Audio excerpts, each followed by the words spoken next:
What's going on, everybody? Welcome back to another video on overcoming retroactive jealousy. My name is Matt. If you're new to the channel, I appreciate you joining me. And if you're a returning subscriber, again, welcome back. Appreciate all the love and support that's been going on. Much appreciated. And in this video, I'm going to answer an interesting question that was brought up by one of my clients in my course, and they asked me this over email, and it really got me thinking. It was kind of an exciting question. And the question was, what would happen if tomorrow morning I woke up and I was suffering once again from retroactive jealousy? So all the pain, all the intrusive thoughts, all the anxiety, all the stress, everything, all that, the realness of it, if I woke up and opened my eyes and just felt it all over again. Obviously, still having the knowledge that I have now about it, but suffering from it all over again. What would be like the core things, the core steps, the stuff I would go, okay, here's what I'm gonna do, and boom, let's do it. What would be those major things? I've kind of narrowed it down to 3 things, and those 3 things I'm gonna share with you in this video today. So before we get started, if you could just take a fraction of a second and go ahead and smash the like button. That'll activate the YouTube algorithm and help get this video out to more people that really need to see it. And make sure you're also subscribed to the channel if you have not already done so. And if you want to scroll down just a tad bit towards the end of this video, you can check out some of the links to my course, the Facebook group that's absolutely free, and there's a couple freebies that I have below in the description. So, if I woke up tomorrow morning and once again was suffering from retroactive jealousy and all those painful, intrusive thoughts were back again, going round and round in my head, coming in and in and in and in, and feeling like there was just no room to breathe because they were bombarding me so much. What would happen? What would I do? Firstly, I would recognize that these are just thoughts. So before, I used to very much identify with thoughts. I thought thoughts are real. What my thoughts are saying are true. If I can imagine it and picture it in my head, then it must be true. But the fact is, we are not our thoughts. And you can prove this to be if you just like sit in a room and just stare at the wall for 10 minutes. Stare at the wall for 10 minutes. And what happens? You're going to get so many thoughts, random thoughts going in and out of your head, this way, that way, this way. Maybe this wall, I need to paint it. Maybe I have to go to the bathroom. Maybe I'm hungry. Maybe, oh, that was a great vacation last year. All these random thoughts. And those aren't you. Like, that can't possibly be you. Your brain is just its own entity doing so many different things. And those specific thoughts and things that are coming into your mind, that's not you. So I would recognize that at first, like, okay, these thoughts are not me. They're just kind of coming from wherever and going. I don't have to listen to them. I don't have to believe them. I can choose to just not get tangled in them because there's no reason to be. And so that would be my first one, because my one big compulsive behavior that I always used to do was explore these thoughts, get tangled up in them, try to rationalize them, try to think my way out of them, think that by thinking deeper into them, I can feel relief and find relief. But only digging more and more and more into these thoughts, it pulls you in more and more and more and more, and causes you more and more pain, more and more grief, more and more questions. And then it strengthens the thought. It strengthens that neural pathway in your brain, making it more likely for you to think more about that thought. And so it's just a never-ending thought that you cannot get out of if you continue to give this thought attention. But if you recognize that it's just a thought, you can't touch it, you can't, see what it actually looks like, and it's very, it's not tangible at all. It's not tangible whatsoever. So I don't need something that's invisible to cause me so much pain, because it's invisible, and that's the end of that. I don't have to identify with it. So I would not do that compulsive behavior. I would not explore this thought, understanding that it is not me, understanding that exploring it more is going to pull me into this illusion, when in fact, I don't need to be a part of this illusion at all. I have goals. I have things I want to get done in my life. I have things that I want to do in my life, and exploring and digging deep into thoughts and going, to Mars with these thoughts and going everywhere. I don't have time for that. I don't have time for that. It's not part of my life purpose in any event. So that's the first thing that I would do, is make sure I'm not going to explore these thoughts as they come in. The next thing I would make sure that I will do is meditation. Meditation is good for calming anxiety, to thoughts, to life in general, calming stress. And so if meditation isn't something that I do, which I do it on I wish I could say daily basis, but weekly basis, a few times a week. I need to get back to doing it daily, just because it's very good for me and my mind, and you too, please, if you're not already doing that. But I would make sure I'd meditate at least 20 minutes starting that day until the retroactive jealousy was gone, knowing how beneficial meditation is to calming anxiety, to calming adrenaline, and calming the nervous system, and just your overall health. And when I overcame retroactive jealousy the first time, I really overcame it when I added meditation into my daily practices. Like I really had a good solid foundation of what to do to overcome retroactive jealousy. But it wasn't until I really added meditation, like 20 minutes a day, that I overcame it. Literally in August of 2017, I started adding meditation 20 minutes a day, every single day. And then in September, so about 1 month later, my retroactive jealousy was gone. And so I truly believe that meditation is key to this, super key to unlocking. And it's one thing, unfortunately, that a lot of RJ sufferers skip. They don't want to do. And I preach it so much. And it's really sad. A lot of my videos that I have meditation written in the title or meditation written in the description are some of my least watched videos, because people don't want to do meditation.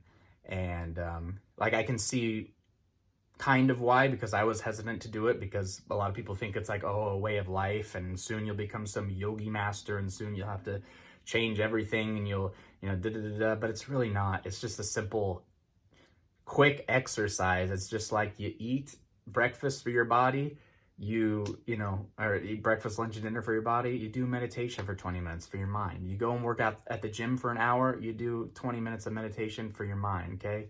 Your mind and body, they all work in sync, and it's nice to have them work in sync when you exercise both and help both out. So please do meditation. Please do meditation. That's exactly what I would do.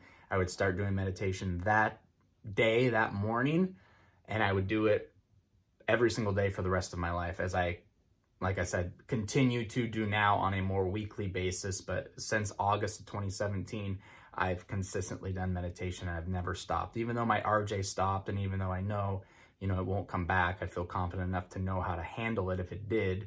I have not stopped meditating. So that's the second one I would make sure that I did. And the third thing would be understanding what I am feeling, and understanding that there's a difference between this retroactive jealousy thought that I'm thinking and this anxious response to the thought that doesn't feel good. They're two very different things. And I can actively at some point think about this thought and not feel an emotional attachment to the thought. Just like I am, like now, for instance, I can think about certain thoughts, retroactive jealousy situations that used to drive me crazy, about my girlfriend's past, my partner's past. I can think about them right now and I don't feel anything. Okay, so it's not that the thought went away. I can still think the thought. I can still play a mental movie in my head about it, but there's no anxious response to it. So therefore, the thought doesn't stick around. There's no emotional charge to it. So the thought just kind of comes and goes. There's no reason for it to stay. It's just simply not important. And my brain recognizes that. It knows that now.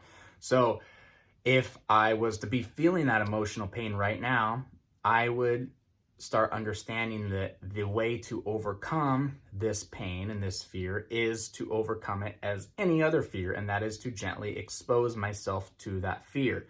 And it's just like, heights, for instance.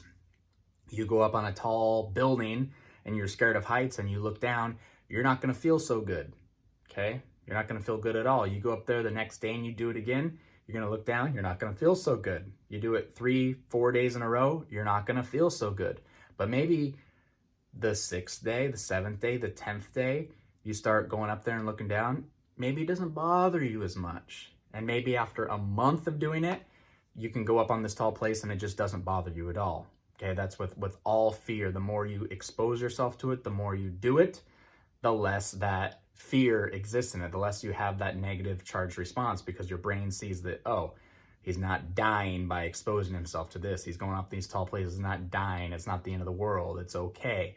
And so that's the same with these thoughts. The more you expose yourself to these thoughts and understand that this emotion that I'm feeling, yes, it doesn't feel good, but it's just an emotion and it cannot harm me or kill me. It will go away soon. Let me feel this emotion for all it is, because I know nothing bad's going to happen to me. It's just not going to feel good.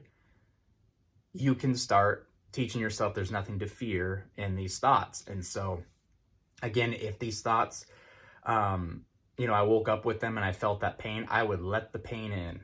I would say, bring it on. I would not resist it whatsoever, because resisting it makes it worse. You're trying to push it away. No, no, no, no, no. That creates more anxiety to them, and you can't really push it away. What you resist persists. It sticks around. But what you welcome in, what you allow in, goes away. When you surrender to it, when you surrender to these painful feelings and just say, bring it on, come in, I want to feel it, give me your worst possible, they lose their power over you 100%. So I would find the things that trigger me the most, whether it be like certain thoughts, certain names, certain songs that set me off, certain places, and I would expose myself to those places. Now, I'm not saying you have to go and do this like ASAP, because it could be tough at first, very tough at first when you're first doing it. But like I said, if I woke up tomorrow and had RJ, but knowing what I know now, I know safely I can expose myself to these things, feel this pain so much, and have it not bother me. Not go any further than that, because I know that these emotions are not real and these emotions are going to pass. But a little bit of an exposure to these things would be absolutely 100% what I would do. And literally, that's what I would do. I would not, in a full package, I would not explore the thoughts at all when they come up. In fact, when they come up, I would embrace them. I'd say, bring it on. I'd say, let me feel that pain. Let me feel that emotional drive. Oh, it feels so good. I'd even say, yes, I want to feel more of it. And I just keep exposing myself to get that fear in me, keep feeling the fear, keep feeling the anxiety, but I wouldn't do anything about it. I would just let it come in. I would live my life normally, and then I'd make sure every day, about 20 minutes a day, I would meditate. And with those 3 steps, I'm very confident that within like a week's time, maybe even less, I could probably overcome this thing altogether.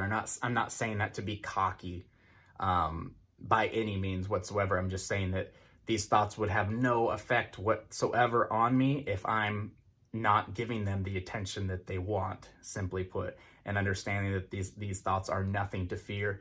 They can come in if they want. They can throw disturbing images up in my head if they want. I know now I can recognize that those disturbing images aren't real, and I don't have to play around with them or, associate myself with them at all, that they're just thoughts, and they can take a back seat, and I've got certain things that I want to do with my life, and that's exactly what I'm going to do regardless of how I feel, and continue to hammer that every single day, no matter what.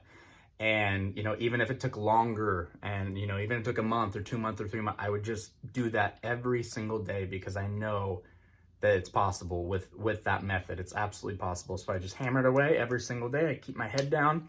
I do those things. Stay focused on the things that I want to do in my normal life too. Almost live life as if I didn't have retroactive jealousy, even though I can feel it, even though it's, bothering me. I wouldn't allow it to, though. I wouldn't allow it to affect my life, and I'd keep pushing through. So those are really the 3 things that I would do if I woke up tomorrow and had retroactive jealousy again.